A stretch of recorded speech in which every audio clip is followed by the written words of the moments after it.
let's make some apple sweatshirts for our teachers. Y'all, I love my teachers. We have Miss Melissa and Miss Adrian. So I patchworked, just pieced a bunch of red fabrics together, cut it out in this apple. Yes, the template's available at hometownquiltcompany.com. Cut out my stem and my leaf. Now I'm going to sew it, and I'm just using white thread because it's what's on my machine and doesn't bother me. You can change your thread color if you want to. And I'm going to sew a straight stitch all the way around the whole entire apple, stem, and leaf on both pieces. One for Miss Melissa, one for Miss Adrian. You can use any of the templates at hometownquiltcompany.com and make a sweatshirt from them. Just patchwork your pieces or not. I was going to do snowmen for my teachers, and then I was going to do a heart for my teachers, but then I thought, what can they wear all year long? Apples. They can wear apples all the time, so that seemed like the perfect choice for me. I've sewn it, and I've just sewn it with a straight stitch. You see that? All the way around. And I left it in white thread because it's going to fray and it doesn't matter. Everybody always asks, what does the fraying look like? This is one that has been washed and washed and washed. And I love the fraying. If it's not your thing, just do yours in zigzag. Now, this one is covered in threads and stuff. Part of that's from here. Part of it is, I probably could give it a little haircut. I'm not because I love it. But if you don't, that's okay. Instead of doing a straight stitch, just zigzag your edges and that will take care of the fraying.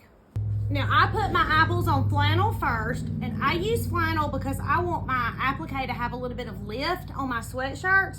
You don't have to use it. You can use fleece, batting, whatever you want. If you're using something that is colored or printed, I had a bunch of scraps, like this is hot pink obviously, so I just turned it inside out so that if you see some of it, what you see is the back part of it. And I really didn't care that it was hot pink since my apple was red. You're gonna cut it out just close to the edge, just like this. I'm using these Amelia scissors from Missouri Star Quilt Company. They are incredible. Best scissors I've ever owned, hands down. And after I cut these out, I'm gonna sew them on the sweatshirts. Oh my goodness, y'all, this is so stinking cute. Okay, so I'm putting mine on a gray sweatshirt. This is just a gray Gildan sweatshirt ordered from the internet. I send a little piece of paper home with, I send a piece of paper to school with the little ladies the first day of school, and it's for their teachers to fill out that says what size sweatshirt they wear, what their favorite sweet treat is, all the things. And so they told me what size shirt they wanted, so I knew that. And then I'm going to put it on this gray because, number one, I like gray. I mean, I just like it for all the things, really. But I think this apple's going to show up really pretty on it. So we're going to do the apple on this gray and this apple on another gray. So I've cut it out, sewn it on my flannel. Now I'm pinning it to my sweatshirt. Make sure you only pin it to one side of your sweatshirt. You don't want to pin it all the way through to the back because, well, then you sew your sweatshirt together and it's terrible. It's not any fun. Don't do it.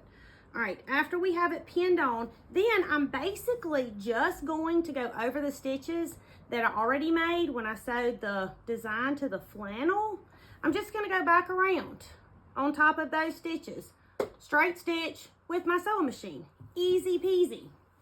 Yes, I'm going to back stitch when I start and when I stop because my grandma said so. Oh, this is so cute, y'all. This is so cute. So cute. This might be the best idea I ever had. We're going to feed just the top part of our sweatshirt. Make sure that you don't accidentally have the back of your sweatshirt in there because then you're sewing it together and that's not a good idea. It's not fun.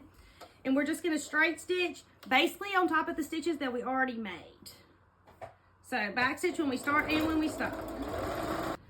And these teachers will get years and years of wear out of them. I hope. Here's teacher number 1. Dun dun dun. Teacher number 1, apple sweatshirt. Teacher number 2, apple sweatshirt. My name is Tammy. I'm your favorite sewing teacher, and I would love for you to come sew with me.